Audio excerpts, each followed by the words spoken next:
Hello friends, कैसे हैं आप सब लोग। आशा करता हूं कि आप सब लोग बहुत अच्छे होंगे, मस्त होंगे, स्वस्थ होंगे और अपनी तैयारी भी अच्छे से कर रहे होंगे। दोस्तों, इस वीडियो में हम बात करेंगे जो उत्तर प्रदेश में जूनियर असिस्टेंट यानी कनिष्ठ सहायक की पोस्ट निकली हुई है, उसमें दिव्यांगजनों के किस विभाग में कितनी पोस्ट है और कौन कौन दिव्यांग इसमें अप्लाई कर सकते हैं। कैटेगरी वाइज आपको बताऊंगा, आपको बिल्कुल भी परेशान होने की ज़रूरत नहीं है।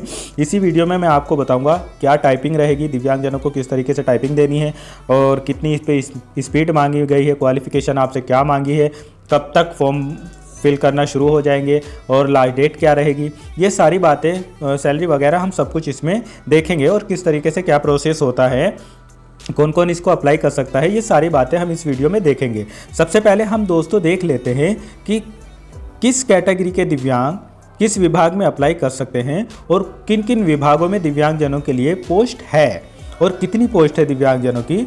वैसे तो ये टोटल पोस्ट जो निकली है वो 2702 है, जिसमें से लगभग विशेष पद जो भरे जाएंगे वो 134 भरे जाएंगे, जिसमें से दिव्यांगों की 73 या 74 के आसपास पोस्ट है आराम से।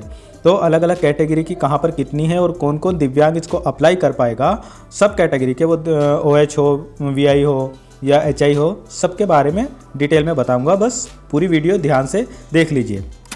दोस्तों, सबसे पहला विभाग है राज्य कर आयुक्त कार्यालय, जिसमें अगर हम दिव्यांगों की बात करें तो 15 पोस्ट है दृष्टिबाधितों की यानी ब्लाइंडों की, जिसमें उस 15 में जो पूर्ण रूप से दृष्टिबाधित है वो भी अप्लाई कर सकता है और जो लो विजन है वो भी अप्लाई कर सकता है। 15 ही पोस्ट HI की है, जिसमें डेफ और हार्ड हियरिंग वाले दोनों अप्लाई कर सकते हैं और 14 पोस्ट है OH कैटेगरी में, जिसमें से OL यानी एक पैर वाले, एक हाथ वाले और दोनों हाथ वाले, दोनों पैर वाले या एसिड अटैक या डाउन सिंड्रोम, ये सब अप्लाई कर सकते हैं। इसके अलावा अगला विभाग है उद्योग एवं उद्यम प्रोत्साहन। इसमें VI कैटेगरी की 2 पोस्ट है, जिसमें पूर्ण रूप से ब्लाइंड और लो विजन दोनों अप्लाई कर सकते हैं और HI की 1 पोस्ट है, जिसमें हार्ड हियरिंग वाले अप्लाई कर सकते हैं और एक ही पोस्ट है OH की, जिसमें एक हाथ, एक पैर, डाउन सिंड्रोम, एसिड अटैक और लेप्रोसी क्योर्ड वाले अप्लाई कर सकते हैं। ऐसे ही समाज कल्याण विभाग में भी VI की 1 पोस्ट है, जिसमें केवल लो विजन अप्लाई कर सकता है, HI की 1 पोस्ट है, हार्ड हियरिंग वाला अप्लाई कर सकता है और OH की यहाँ पर कोई पोस्ट नहीं है। चिकित्सा एवं स्वास्थ्य सेवा निदेशालय की बात करें तो यहाँ पर VI की 1 पोस्ट है, जिस पर पूर्ण रूप से ब्लाइंड और लो विजन दोनों में से कोई भी अप्लाई कर सकता है। HI की भी 1 है जो हार्ड हियरिंग वाला अप्लाई कर सकता है और OH की यहाँ पर कोई पोस्ट नहीं है। होमगार्ड मुख्यालय उत्तर प्रदेश की बात करें तो यहाँ पर ब्लाइंड की कोई पोस्ट नहीं है, HI की 1 पोस्ट है, HH वाले अप्लाई कर सकते हैं और OH की भी 1 पोस्ट है, जिसपे एक हाथ, एक पैर, डाउन सिंड्रोम, एसिड अटैक वाले ही अप्लाई कर सकते हैं। ऐसे ही अगर हम बात करें कार्यालय आयुक्त एवं निबंधन सहकारिता उत्तर प्रदेश की, तो यहाँ पर केवल HI की 1 पोस्ट है और OH की भी 1 पोस्ट है, जिसमें एक हाथ, एक पैर, लेप्रोसी क्योर, डाउन सिंड्रोम और एसिड अटैक वाले अप्लाई कर सकते हैं। अगर दीनदयाल उपाध्याय गोरखपुर विश्वविद्यालय गोरखपुर की बात करें तो यहाँ पर ब्लाइंड की 1 पोस्ट है, लेकिन लो विजन ही अप्लाई कर सकता है और HI की भी 1 पोस्ट है, जिस पर डेफ और हार्ड हियरिंग वाले दोनों अप्लाई कर सकते हैं और OH की यहाँ पर कोई पोस्ट नहीं है। आगे अगर हम देखें तो अर्थ एवं संख्या प्रभाग उत्तर प्रदेश की बात करें तो यहाँ पर ब्लाइंड की 1 पोस्ट है, जिसमें पूर्ण रूप से ब्लाइंड और लो विजन दोनों में से कोई भी अप्लाई कर सकता है और HI की भी 1 पोस्ट है, डेफ HH दोनों में से कोई भी अप्लाई कर सकता है और OH की यहाँ पर कोई पोस्ट नहीं है। छत्रपति शाहू जी महाराज में ब्लाइंड की 1 पोस्ट है, यहाँ पर लो विजन ही अप्लाई कर सकता है और HI की भी 1 पोस्ट है, HH अप्लाई कर सकता है और OH की यहाँ पर कोई पोस्ट नहीं है। इसके अलावा राजा महेंद्र प्रताप सिंह राज्य विश्वविद्यालय में भी लो विजन की 1 पोस्ट है, HI की कोई पोस्ट नहीं है और OH की कोई पोस्ट नहीं है। इसके अलावा राजकीय महाविद्यालय राजकीय सार्वजनिक पुस्तकालय में VI की 1 पोस्ट है, जिस पे लो विजन अप्लाई कर सकता है ना, और OH की और HI की कोई पोस्ट यहाँ पर नहीं है। और महाराजा सुहेलदेव राज्य विश्वविद्यालय में भी VI की केवल 1 पोस्ट है, जिसमें लो विजन ही अप्लाई कर सकता है, HI OH की नहीं है यहाँ पर।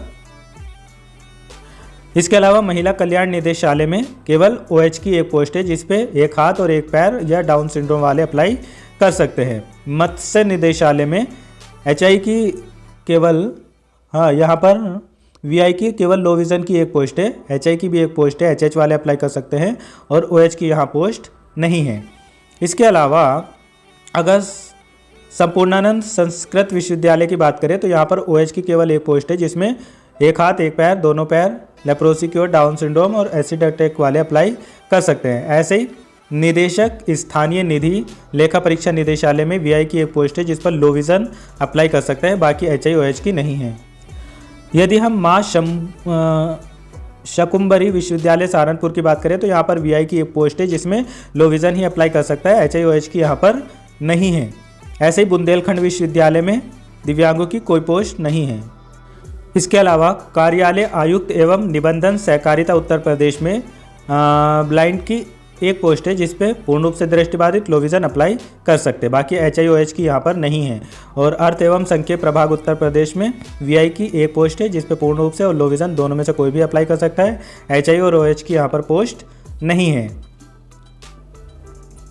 तो दोस्तों, जिन विभागों में दिव्यांगों की पोस्ट है वो मैंने आपको बता दिया है। इस तरीके से कुल पद जो हो जाते हैं, जो ब्लाइंड है दृष्टिबाधित उनके 30 पोस्ट है, HI की 24 पोस्ट है और OH कैटेगरी में जितनों का मैंने ऊपर बताया सबके लिए 19 पोस्ट है।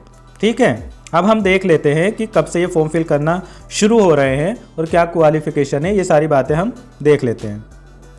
दोस्तों, अगर हम इन फॉर्म की बात करें कि ये कब से भरे जाएंगे तो ये 23 दिसंबर 2024 से भरे जाएंगे और इनकी लास्ट डेट जो रहेगी वो 22 जनवरी 2025 रहेगी। और अगर आपका फॉर्म में कोई करेक्शन हो जाता है तो उसमें सुधार के लिए जो संशोधन की डेट आएगी वो 29/1/2025 रहेगी।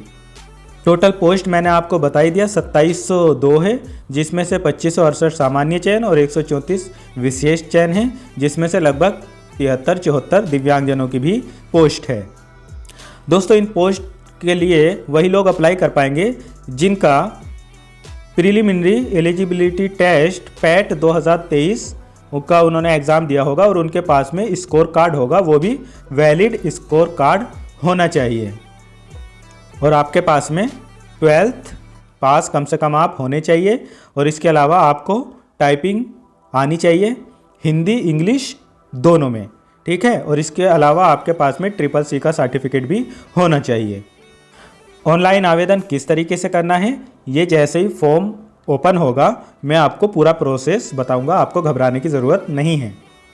दोस्तों, इसमें जो फीस लगेगी वो चाहे किसी भी कैटेगरी का कैंडिडेट हो, सबकी 25 रुपये फ़ीस लगेगी, तो दिव्यांगों की भी 25 रुपये ही लगेगी। ये देखिए, मैंने क्वालिफ़िकेशन आपको बता ही दिया कि आपके पास में इंटर होना चाहिए, पैट 2023 का स्कोर कार्ड होना चाहिए और यहाँ पर साफ साफ शब्दों में दिया है कि हिंदी और अंग्रेजी दोनों में टाइपिंग आनी चाहिए, 25 वर्ड पर मिनट हिंदी में और 30 वर्ड पर मिनट इंग्लिश में, और आपके पास में CCC का सर्टिफिकेट भी होना चाहिए। एज की अगर हम बात करें, आयु की अगर हम बात करें तो 18 वर्ष से 40 वर्ष में के बीच में इसमें मांगी गई है, तो अगर आप 18 से 40 के बीच में हैं तो फॉर्म को फिल कर दीजिए। बाकी जो एज रिलैक्सेशन या जो भी सुविधाएं वगैरह मिलनी है, वो आरक्षण वगैरह जो भी मिलना है, वो तो यूपी में जो लागू है उसी के हिसाब से मिलेगा, इसको अच्छे से देख लीजिए। दोस्तों, यदि हम इसके सिलेबस की बात करें तो इसमें भाग 1, भाग 2, भाग 3, भाग 4, भाग 5 इस तरीके से आपसे पूछा जाता है। भाग 1 में आपसे हिंदी, परिविज्ञान और लेखन योग्यता पूछी जाएगी, जिसमें 30 क्वेश्चन पूछे जाएंगे और वो 30 ही मार्क्स के होंगे। सामान्य बुद्धि परीक्षण के पूछे जाएंगे भाग 2 में, जिसमें 15 क्वेश्चन पूछे जाएंगे, 15 ही मार्क्स के होंगे। और सामान्य जानकारी जो आपसे पूछी जाएगी उसमें 20 क्वेश्चन होंगे, 20 ही मार्क्स के होंगे। और इसमें भाग 4 में आपसे कंप्यूटर एवं सूचना प्रौद्योगिकी पे आधारित जो समसामयिकी प्रौद्योगिकी विकास एवं नवाचार का ज्ञान है, वो भी उसके भी 15 क्वेश्चन पूछे जाएंगे, 15 मार्क्स के होंगे। और उत्तर प्रदेश राज्य से संबंधित जो सामान्य जानकारी होगी वो भी आपसे अच्छे से पूछी जाएगी, उसमें भी 20 मार्क्स की होगी और 20 ही क्वेश्चन होंगे। इस तरीके से आपके 100 क्वेश्चन हो जाएंगे और 100 ही मार्क्स के होंगे, 100 नंबर के होंगे। ठीक है, और ये भी याद रखना कि इसमें 25% की जो है निगेटिव मार्किंग भी होती है, यानी 1/4। तो इसको इतना आसान ना समझिए। यूपी का जो इतिहास वगैरह सब कुछ है और जो करंट अफेयर में चल रहा है, ये सब बहुत अच्छे से पढ़ना पड़ेगा। और बाकी पेपर भी ठीक ठाक आता है, ऐसा नहीं कि बिल्कुल इजी है। अच्छे से पढ़ाई करेंगे तभी इसको क्वालिफाई कर पाएंगे। और डिटेल सिलेबस अगर आपको चाहिए तो ये नोटिस में आप देख लीजिएगा, मैं इसको अपने इंस्टाग्राम चैनल पर या टेलीग्राम चैनल पर अपलोड कर दूंगा, वहाँ से देख लीजिए या डाउनलोड कर लीजिए अगर ऐसी भी ज़रूरत है तो मैं वीडियो भी अलग से बना दूंगा। बाकी लगभग मैंने जो ज़रूरी जानकारी थी वो आपको दे ही दी है, इसमें बता ही दिया है। वीडियो अच्छी लगी हो तो इसको लाइक शेयर ज़रूर कर दीजिए, अपने दोस्तों तक पहुंचा दीजिए। और मतलब टाइम पर मैं दिव्यांगजनों से रिलेटेड वीडियो बताता रहता हूं, इसलिए चैनल को सब्सक्राइब ज़रूर कर लीजिए। Thank you so much.